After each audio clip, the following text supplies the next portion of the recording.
Welcome to Canadian Innovators, the show that celebrates innovation, entrepreneurs, and the Canadian spirit. I'm Jocelyn, and every week we introduce a new entrepreneur or expert on the economy to tell their stories and unpack the challenges of keeping jobs in Canada, as well as discuss potential solutions for job growth and prosperity. My guest today and back for return engagement is Mayor of Niagara Falls, Jim Diodati. Jim Diodati is the Mayor of Niagara Falls, Canada. He's a lifelong entrepreneur, having established, owned, and operated several successful businesses before becoming elected as mayor in 2010. He has used his innovative style of polytainment, as he calls it, to reinvent what it is like to be a mayor. Prior to the last election in 2018, Mayor Jim was diagnosed with Hodgkin's lymphoma and underwent extensive chemotherapy over the course of a year, and then subsequently found himself leading the community through the challenges and critical times of the COVID pandemic. He's pushed for GO Train services to Niagara Falls, building a new South Niagara hospital, and advocated for putting a university hub in downtown Niagara Falls. Welcome back to the program, Mayor Diodati. Thanks for having me, Jocelyn. Mayor, that is quite a backstory. Tell the viewers what made you want to be mayor. That is a great story. Well, as you mentioned, I worked for myself for a long time, and I'm used to doing things in a business way. And I was a city councilor, so I was part-time, and I was still running my business, starting my family, and I didn't really have any interest in the job.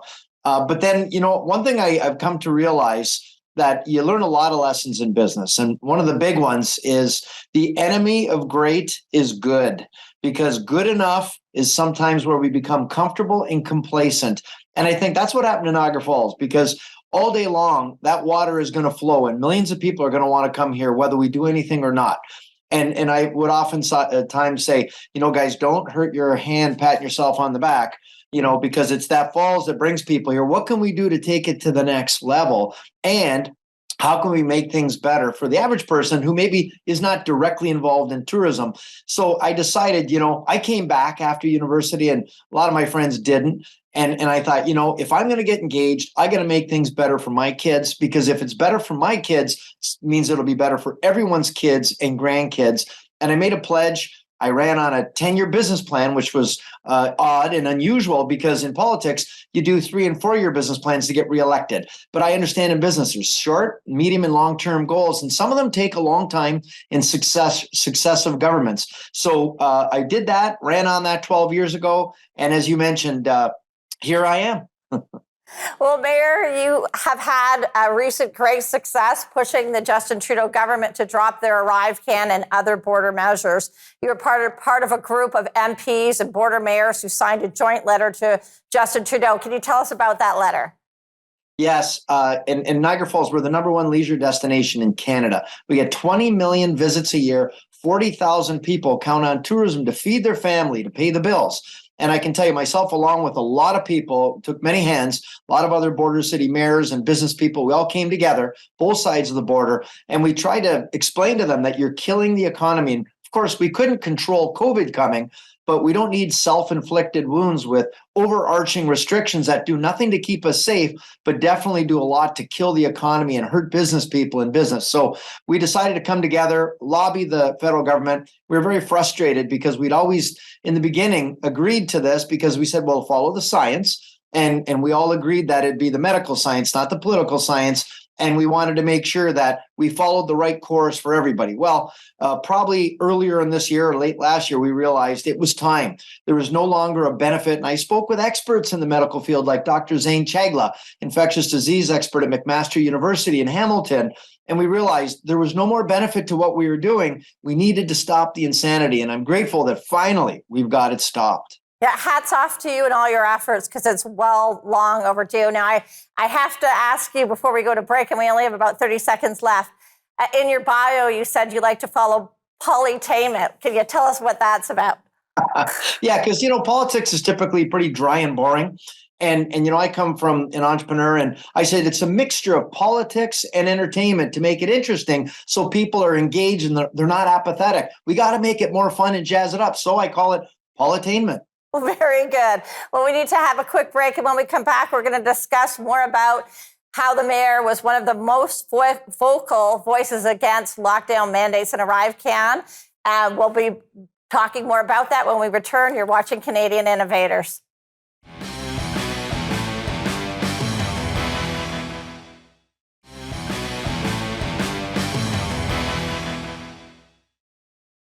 We're back. I'm speaking with the mayor of Niagara Falls, Jim Diodati. Mayor Jim, you've been one of the leading and constant voices against the lockdown, the vaccine mandates, and the ArriveCan app, especially its impact on our senior community. Why has it taken so long for the government, both provincial and federal level, to finally listen to you?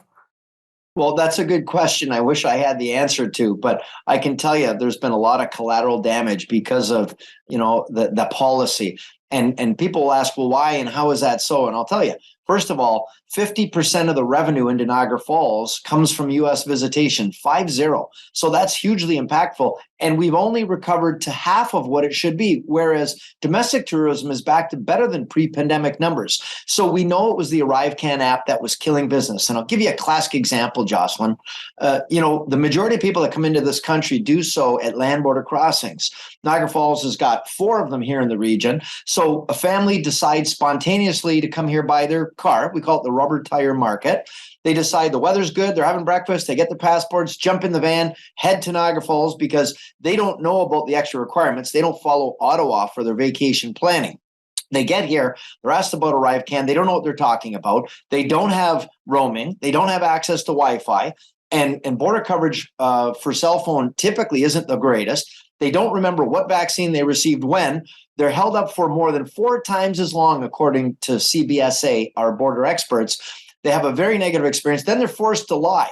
They're asked where they're going to quarantine in the Canadian side, but they're there for the day and they're leaving. So they got to make something up. They have a very negative experience. And as they say, when you have a good experience, you tell one person. When it's negative, you tell 10.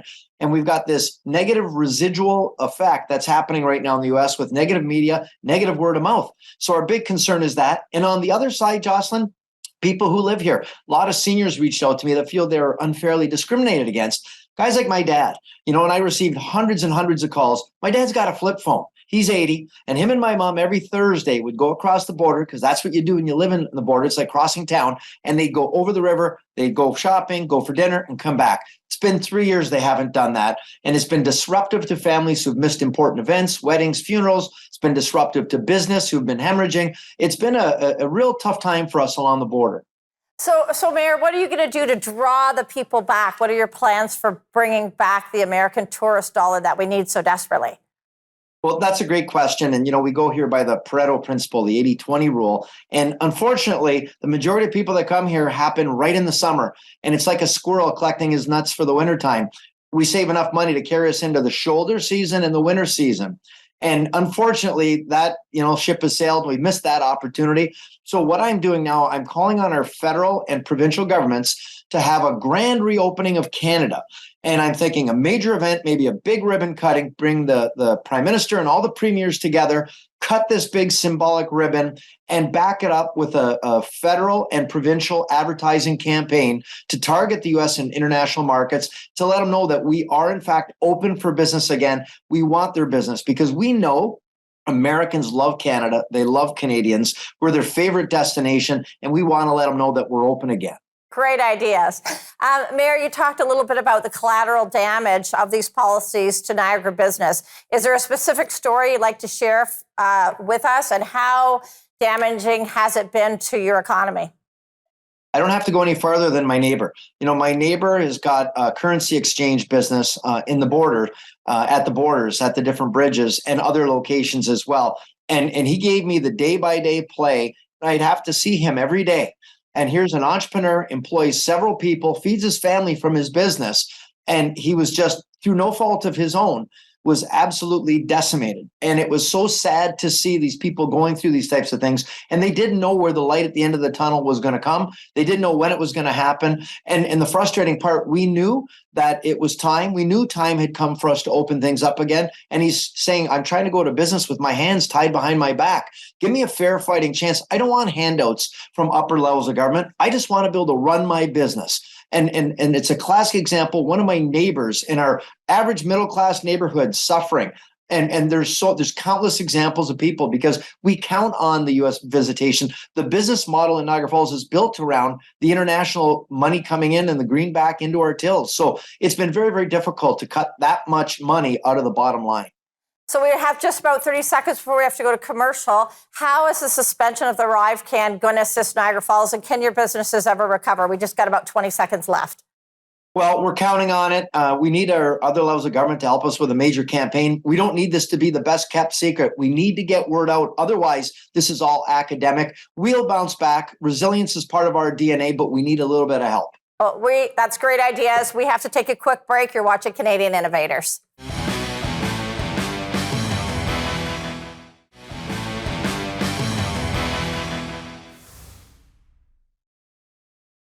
And we're back. I'm speaking with the mayor of Niagara Falls, Jim Diodati.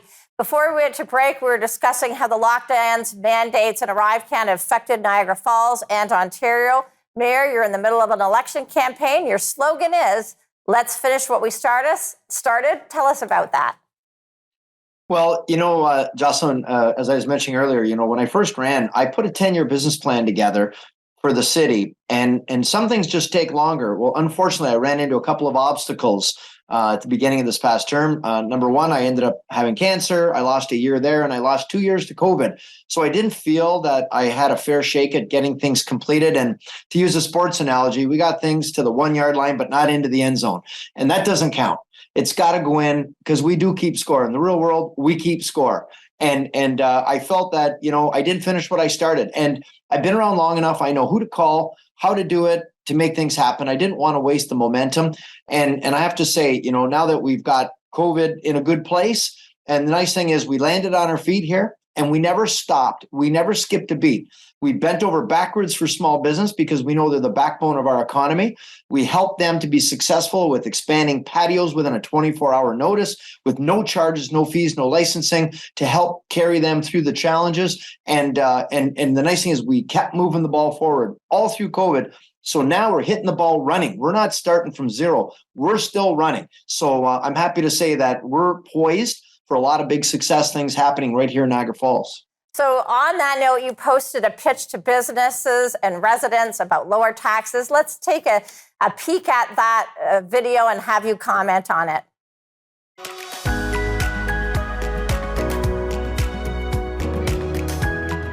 The city of Niagara Falls has the lowest property taxes in the Niagara region amongst cities that have fire services. In fact, up to 20% lower. That's significant. And we give big bang for the buck. We've got an unparalleled trail network system, excellent parks, and of course, we've got updated amenities.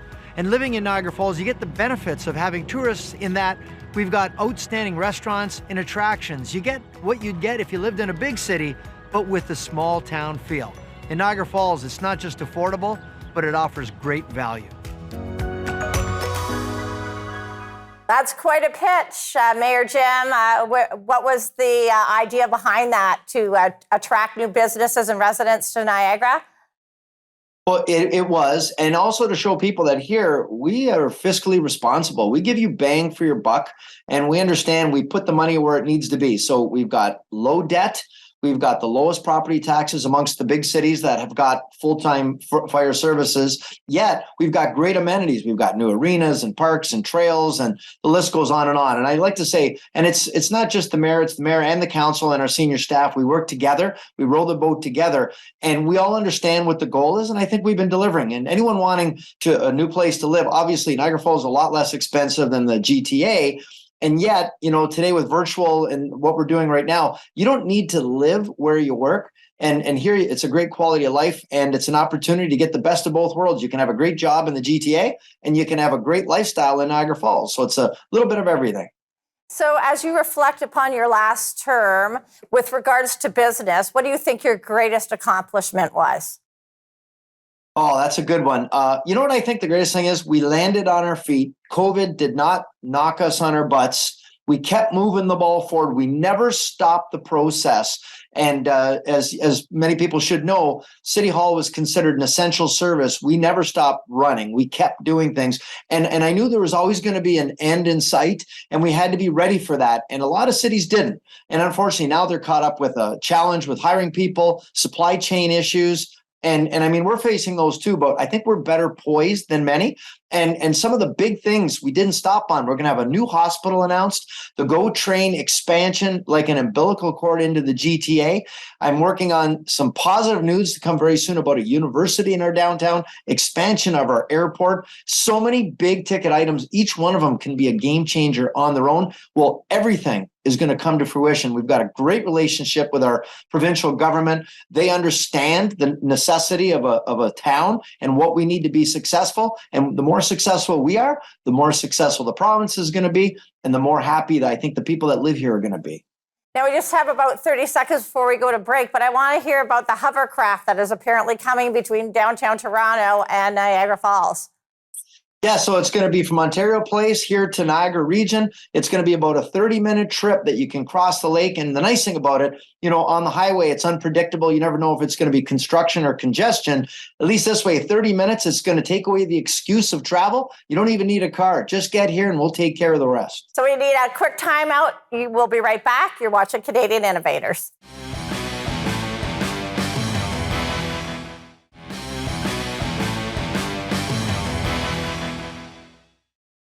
Welcome back. With me today is Mayor of Niagara Falls, Jim Diodati.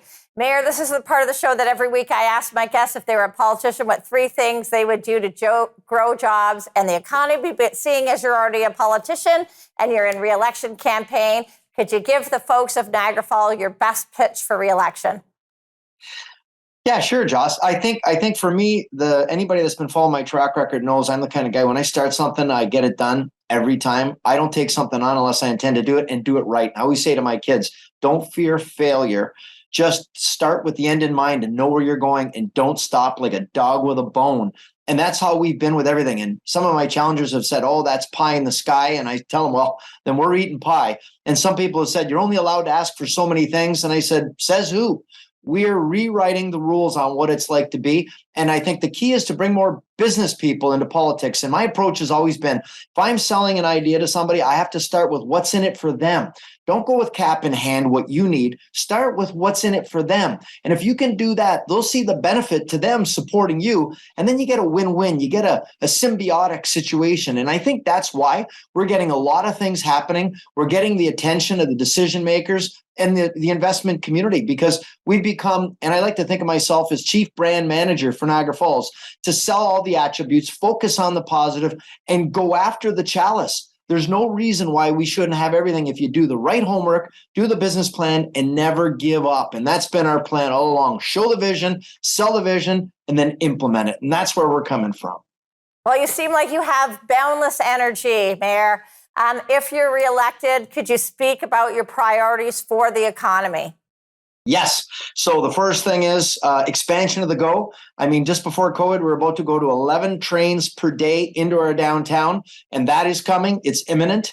A new hospital. I spoke with the premier recently. We're looking at a spring groundbreaking of $1 billion plus center of excellence that'll service Niagara Falls and South Niagara. We're going to open up our new theater next month, our $140 million entertainment center, which will bring another 1 million people to the city and give us some of the top-notch entertainment that you'll see in North America in one of the nicest settings. That it's built in such a way that every seat is within 150 feet of the stage, and it's done in such a way with offset seating, it'll be as pleasant an experience for the spectator as it is for the performer. Our airport, you know, it's the biggest population in Canada without regular daily scheduled flights. We're looking for expressions of interest to turn that airport into an asset that'll bring economic development to the area.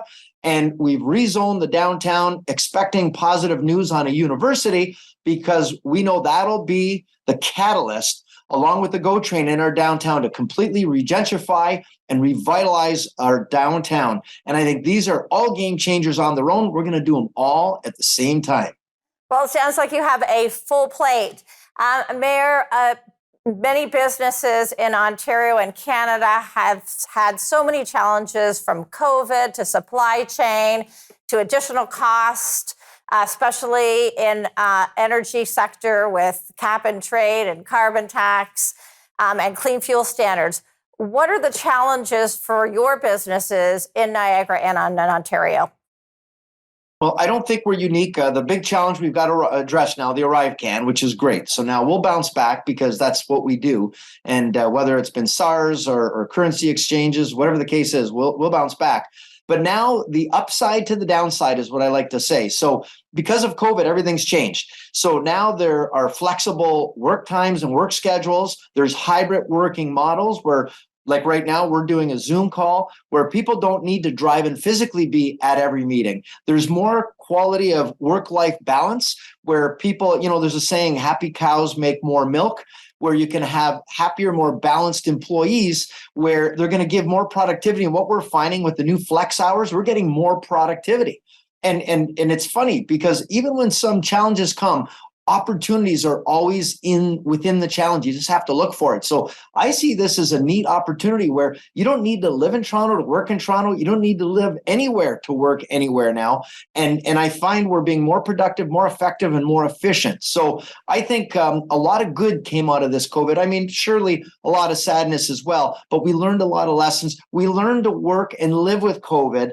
And we understand now, if you're sick, stay home or Zoom in, where before it was a badge of honor to work when you were sick. Well, now we realize it's just a bad idea. So I think we've learned to live with it. We learned to wash our hands more. And I think we've learned and we're prepared for whatever comes next. Well, thank you, Mayor Jim Diodati, for your wonderful insights you shared with us today. Well, that's all the time we have for today. Thanks to my guest, Mayor of Niagara Falls, Jim Diodati. I'm Jocelyn Bamford. Thank you for watching Canadian Innovators. If you're an innovator, tell us your story. Write to us at Canadian Innovators at thenewsforum.ca, and we'll see you next time.